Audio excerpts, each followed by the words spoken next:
છે। સમાચારોમાં આગળ રાજકોટની વાત કરીએ તો રાજકોટમાં આપઘાત કરનાર જેતપુરની યુવતી નંદિની બોસમિયાના કેસમાં હવે પરિવાર મીડિયા સમક્ષ આવ્યો છે।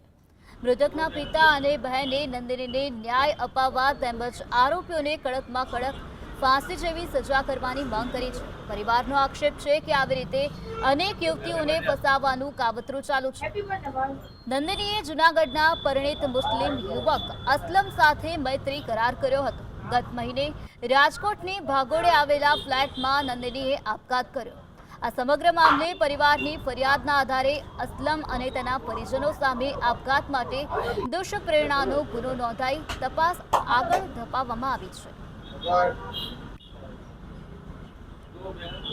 માંગ અત્યારે એટલી જ છે કે આ જે ત્રણેય આરોપી છે એને કડકમાં કડક સજા મળે અને બીજી કોઈ દીકરી સાથે આવું ન થાય એવી એને સજા મળે। એને બીક જ હતી, એને વારંવાર કીધું તું બચાવવાનો પ્રયાસ અમે વારંવાર નંદનીને કીધું કે તું પાછી વળી જા, પણ ઓલા એને એવી રીતના એને ફસાવેલી હતી કે કોઈ રીતના એ પાછી વળી શકે એમ જ નહોતી। એમ કહેતી હતી કે હવે હું પાછી વળીશ ને તો આ લોકો મને મારી નાખશે।